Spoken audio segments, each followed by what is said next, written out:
स्वागत है आप सभी का। आइए आज हम कक्षा 9वीं के गणित विषय के प्रश्न बैंक 2021-22 के लिए जो जारी की गई है उसमें अध्याय 11 का अध्ययन करेंगे। तो जैसा कि हम देख रहे हैं यहाँ पे ब्लूप्रिंट के आधार पर इस अध्याय में कुल 4 अंक आवंटित हैं और 4 अंक के प्रश्न कक्षा में पूछा जाना है। तो इसमें किस प्रकार के प्रश्नों का समावेश है, चलिए शुरू करते हैं। इसमें पहला प्रश्न है, एक दी हुई किरण के प्रारंभिक बिंदु पर 90 अंश के कोण की रचना कीजिए और कारण सहित रचना की पुष्टि कीजिए। तो इस प्रश्न को कुछ इस प्रकार से हल किया जा सकता है। इसमें हमें एक दी हुई किरण के प्रारंभिक बिंदु पर 90 अंश के कोण की रचना करना है। सबसे पहले आप यहाँ पे देख रहे हैं कि ये हमने एक किरण इस तरीके से खींच लिए हैं। ये आपको दिखाई दे रही ए बी किरण, और इस किरण में यहाँ पे हम इसको बिंदु ए और इसको बी से नामांकित कर देते हैं। अब यदि ये बिंदु ए पर प्रकार रखें और एक हम पूरी तरह से चाप घुमा दें और फिर इतनी ही दूरी का चाप यहाँ पे इस बिंदु पर, ये जो कटान बिंदु P है, इस पर प्रकार रखें और यहाँ से एक कटान बिंदु हम यहाँ पे ले लें Q और दूसरा कटान बिंदु इस Q बिंदु से रखते हुए एक चाप यहाँ पे खींचें जिसको हम R से डिनोट कर रहे हैं। अब बिंदु क्रम से बिंदु Q और R पर प्रकार रखते हुए एक चाप हम इस तरीके से खींच लेते हैं और इसको हम, ये जो कटान बिंदु हमें प्राप्त हो रहा है बिंदु C, इसको हम इस A से मिला देते हैं। तो इस प्रकार से हम एक 90 अंश के कोण की रचना कर लेंगे। तो रचना के पद कुछ इस प्रकार से लिख सकते हैं। यहाँ पे आपने किरण AB खींचे हैं, फिर A को केंद्र मानकर किसी त्रिज्या का चाप खींचा जो AB को P पर काटता है। तीसरा, अब P को केंद्र मानकर उसी त्रिज्या का एक चाप खींचेंगे जो पहले चाप को बिंदु Q पर काटता है और पी ए क्यू बराबर यहाँ पे 60 अंश प्राप्त हो जाता है। पुनः Q को केंद्र मानते हुए उसी त्रिज्या के एक अन्य चाप खींचा जो R पर काटता है जिसका QAR कोण 60 अंश मिलता है। Q तथा R के को केंद्र मानकर हम चाप खींचते हैं जो परस्पर बिंदु C पर काटता है और रेखाखंड CA मिलता है, CAQ बराबर 30 अंश। इस तरीके से कोण CAB बराबर कोण BAQ धन कोण QAC बराबर 60 धन 30 बराबर 90 अंश हमें प्राप्त हो जाता है। क्रमांक 2 सरल करते हैं जिसमें प्रश्न के अनुसार एक दी हुई किरण को प्रारंभिक बिंदु पर 45 अंश के कोण की रचना करना है और कारण सहित रचना की पुष्टि करना है। जैसे कि हम एक दी हुई बिंदु को लेते हुए हम यहाँ पे एक इस तरीके से ओ बिंदु को लेते हुए यहाँ पे OP एक किरण खींच लेते हैं और बिंदु O पर प्रकार रखेंगे और इस तरीके से हम प्रकार को फैलाते हुए एक चाप खींच लेते हैं और इस तरीके से हम देखें कि ये चाप ए बिंदु पर यहाँ पे इसको प्रतिच्छेद कर रहा है। बिंदु ए पर प्रकार रखें और एक चाप हम यहाँ पे बिंदु बी पर खींच लेते हैं। इसी तरीके से बी पर प्रकार रख के हम ये चाप यहाँ पे बिंदु सी पर खींच लेते हैं। अब बिंदु बी तथा सी पर क्रम से प्रकार रखें। पहले बिंदु बी पर रखें तो एक चाप हम इस तरीके से खींच लेते हैं और दूसरा चाप सी बिंदु पर रखते हुए इस तरीके से हम कुछ खींच लेते हैं। अब हम यहाँ पे स्केल की सहायता से इस बिंदु जो हमें प्राप्त हुआ है इसको हम मिला देते हैं। ये हमें बिंदु R प्राप्त हुआ है और इस तरीके से यहाँ पर हम देखते हैं कि यदि हम ये जो कटान बिंदु यहाँ पे एक और प्राप्त हुआ है इसको हम नामांकित कर देते हैं D से।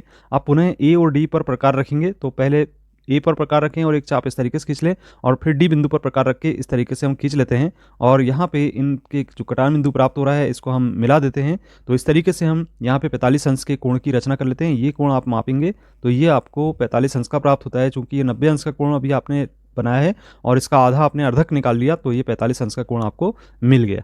रचना के पद कुछ इस प्रकार से हम लिख सकते हैं। यहाँ पे हम 90 अंश के कोण बनाकर उसे हम समद्विभाजित करते हैं तो 45 अंश का कोण हमें प्राप्त होता है। जैसे कि हमने 90 अंश के कोण में बनाया, यहाँ पे पहली रचना के पद में यहाँ पे आप देख रहे हैं कि किरण OP खींच ली है, फिर O को केंद्र मानते हुए किसी त्रिज्या OA का चाप लगाया जो किरण OP को A पर काट रहा है और A को केंद्र मानकर उसी त्रिज्या का एक चाप खींच दिए और जो B पर काटता है और B को केंद्र मानते हुए उसी त्रिज्या का एक अन्य चाप केंद्र O वाले चाप को C पर काटता है।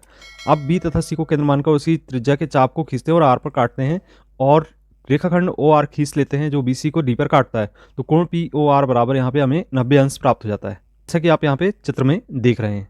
आइए अब प्रश्न क्रमांक 3 को सरल करें जिसके अनुसार निम्न मापों के कोणों की रचना करनी है। 30 अंश, 22 सही 1/2 अंश और 15 अंश। तो जैसा कि प्रश्न में दिया गया है सबसे पहले हम 30 अंश के कोण की रचना करते हैं। यहाँ पे आप देख रहे हैं 30 अंश का कोण किस तरीके से बनाया है, इसको हम आपको बताने का प्रयास करते हैं कि बनाना कैसे है।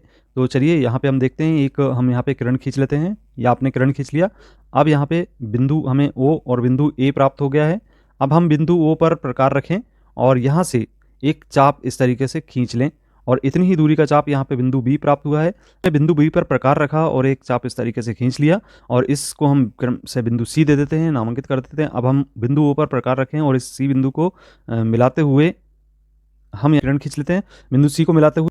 अब यहाँ पे हम बिंदु बी पर प्रकार रखें और यहाँ पे एक चाप खींच लें इस तरीके से, और बिंदु सी पर प्रकार रख के दूसरा चाप यहाँ पे खींच लें, तो ये हमें बिंदु डी प्राप्त हो जाता है। प्रकार स्केल और पेंसिल की सहायता से यहाँ पे डी बिंदु को मिलाते हुए एक किरण खींच लेते हैं, और यहाँ पे हम देखते हैं कि ये जो कोण हमें प्राप्त हो रहा है, ये कोण आप देख रहे हैं यहाँ पे, इस कोण को माप लेते हैं तो यह कोण हमें 30 अंश के बराबर प्राप्त होगा। चूंकि ये 60 अंश का कोण यहाँ पे आप देख रहे थे कि निर्मित हो रहा था ये वाला कोण, और इसका अर्धक हमने खींचा है तो ये 30 अंश का कोण हमें मिल जाएगा। इसमें रचना के पद आप देख रहे हैं यहाँ पे किस तरीके से लिखना है, ये आप देख लें। यानी 30 अंश के कोण की रचना करनी है तो इसके लिए हम किरण OA खींच लेते हैं, और किरण OA के अंत बिंदु O को केंद्र मानकर कोई त्रिज्या OB लेकर एक चाप लगाते हैं जो J को B पर काटता है, और अब B को केंद्र मानकर उसी त्रिज्या से एक अन्य चाप खींचा जो पहले चाप को बिंदु C पर काटता है, और कोण AOC बराबर 60 अंश है। बिंदु B तथा C को केंद्र मानकर किसी त्रिज्या के दो चाप खींचे जो परस्पर बिंदु D पर काटते हैं। कोण AOC का अर्धक समद्विभाजक OD खींच लेते हैं, तब AOD बराबर 30 अंश के कोण प्राप्त हो जाते हैं।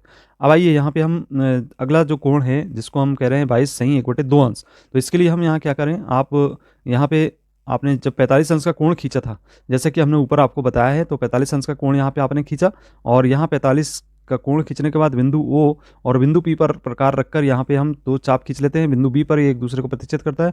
अब यहाँ पे स्केल की सहायता से इसको हम मिला देते हैं, तो ये जो अर्धक प्राप्त हुआ है यहाँ पे, जैसे कि आप देख रहे हैं यहाँ पे, ये आपका 22 सही 1/2 अंश के बराबर होगा। चूंकि 45 का आधा आप देखते हैं कि 22 सही 1/2 होता है, तो इस तरीके से हम इस 22 सही 1/2 कोण की रचना कर लेते हैं। इसकी रचना के पद आप पूर्व की भांति लिखेंगे।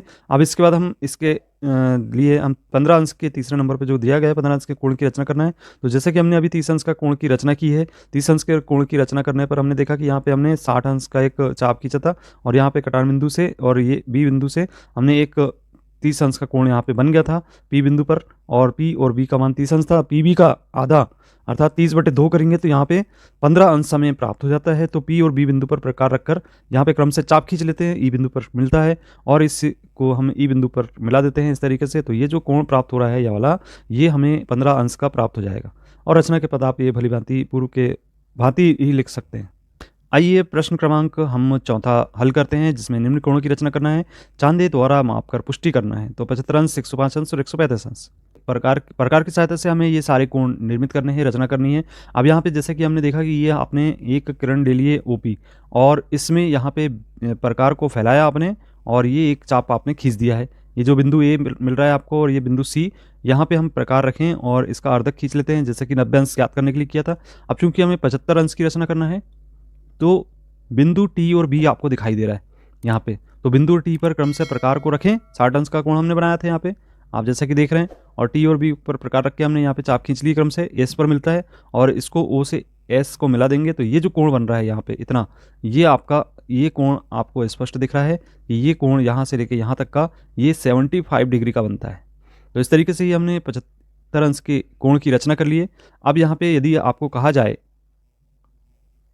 कि आप 105 अंश के कोण की रचना करना है दूसरे नंबर पे, तो यदि 90 में हमें 15 अंश का योग कर देते हैं तो हमें 105 अंश के कोण की रचना प्राप्त हो जाती है। तो यहाँ पे हमने भली भांति यहाँ पे 90 अंश का, आपने जैसे कि पूर्व में बताए गए वीडियो के अनुसार आप रचना के अनुसार इसकी 90 अंश की रचना कीजिए। अब यहाँ पे हम थोड़ा सा प्रकार को जब आगे फैलाए थे तो B और C बिंदु पर काट रहा था, इसको हम क्रम से B और C बिंदु पर प्रकार रख के यहाँ पे S बिंदु प्राप्त करेंगे, और ये जो O बिंदु है इससे हम यहाँ से S बिंदु से होते हुए एक चाप यहाँ पे खींच लेते हैं, और ये इसको आप जब चांदे की सहायता से नापते हैं तो ये जो कोण प्राप्त होता है आपको यहाँ से यहाँ तक का, ये आपको 105 अंश का प्राप्त हो जाता है। अब इसकी रचना के पद इस तरीके से लिखना है जैसा आप स्क्रीन पे देख रहे हैं। सर्वप्रथम 90 अंश का कोण बनाया, OC खींचे, QOC बराबर 30 अंश है, और इसका हमने अर्धक खींच लिए, और अर्धक खींचने पे 15 अंश प्राप्त होगा। 15 अंश में 90 अंश का योग करते हैं तो 105 अंश हमें कोण मिल जाता है। 135 अंश के कोण की रचना करें। तो जैसा कि आप देख रहे हैं यहाँ पे आपने OP से यहाँ पे एक चाप आपने खींचा था इस बिंदु पर, और ये आपको ये बिंदु मिल गया, और ये यहाँ पे एक बिंदु, ये दो बिंदु आपने प्राप्त किए थे, और इनका अर्धक आपने लिया था तो 90 अंश का कोण प्राप्त होता है। अब चूंकि 135 अंश कैसे होगा, आपको 90 में आपको 45 अंश जोड़ना होगा, और 45 अंश तभी होगा जबकि आप इस 90 और ये जो कटान बिंदु प्राप्त हो रहे हैं ये दोनों, इन दोनों के बीच का अर्धक यहाँ पे आप निकाल लेते हैं और इसको आपस में मिला देते हैं। तो ये जो कोण बनता है 90 और 45 मिलाकर, ये 135 अंश का कोण बन जाता है। रचना के पद हम इस तरीके से लिख सकते हैं। अब चलिए, अब यहाँ पे हम अंतिम प्रश्न देख रहे हैं जिसमें लिखा है कि 5 सेंटीमीटर भुजा वाले एक समबाहु त्रिभुज की रचना करना है, कारण सहित रचना लिखिए। तो सबसे पहले आप तो ऐसा कीजिए कि एक BC भुजा खींच लीजिए। यहाँ पे B बिंदु और C बिंदु, ये 5 सेंटीमीटर का आपका होना चाहिए। आप प्रकार को फैलाइए और बिंदु B पर रखिए। 5 सेंटीमीटर फैलाना है प्रकार को, और B बिंदु पर रखते हुए एक चाप हम यहाँ ऊपर की ओर काट लें, और C बिंदु पर प्रकार को 5 सेंटीमीटर फैलाया जितना रखें उतना ही काट लें। और यहाँ पे आप देख रहे हैं कि ये हमें एक बिंदु A प्राप्त हो गया है। अब हम B और A को आपस में मिलाएंगे और C को A से आपस में मिलाएंगे। आप देखते हैं कि यहाँ पे आपको सभी भुजाएं 5 सेंटीमीटर की हैं, तो एक समबाहु त्रिभुज प्राप्त हो जाता है। अब इसमें रेखाखंड BC दी गई माप में खींच रहे हैं और B तथा C को केंद्र मानते हुए BC त्रिज्या के 2 चाप लगा दिए, जो बिंदु A पर काटते हैं। AB तथा AC को खींच लेते हैं, आपस में मिला देते हैं रेखाखंड AB और AC को, और त्रिभुज ABC हमें अभिष्ट समबाहु त्रिभुज प्राप्त हो जाता है। अब हम यहाँ पे देखते हैं कि कोण कितना प्राप्त हो रहा है। तो चांदी की सहायता से नापेंगे आप, तो प्रत्येक कोण यहाँ पे 60 अंश का ही प्राप्त होता है। तो इस तरीके से एक समबाहु त्रिभुज की रचना हमने कर ली। इसमें आप रचना के पद भी लिख सकते हैं इस तरीके से। यदि आपने पिछले अध्यायों के वीडियो नहीं देखे हैं तो यहाँ पे आपको एंड स्क्रीन पर दिखाई दे रहे हैं, इसको आप क्लिक करके जरूर देख सकते हैं। और इसी प्रकार के कंटेंट को देखने के लिए आपने यदि अभी तक चैनल को सब्सक्राइब नहीं किया तो सब्सक्राइब कीजिए, क्योंकि हम आपके लिए महत्वपूर्ण प्रश्नों से संबंधित या अन्य सब विषय से संबंधित महत्वपूर्ण वीडियो आपके लिए लाते रहते हैं समय समय पर। चैनल को जरूर सब्सक्राइब करें। मिलते हैं अगले वीडियो में। धन्यवाद।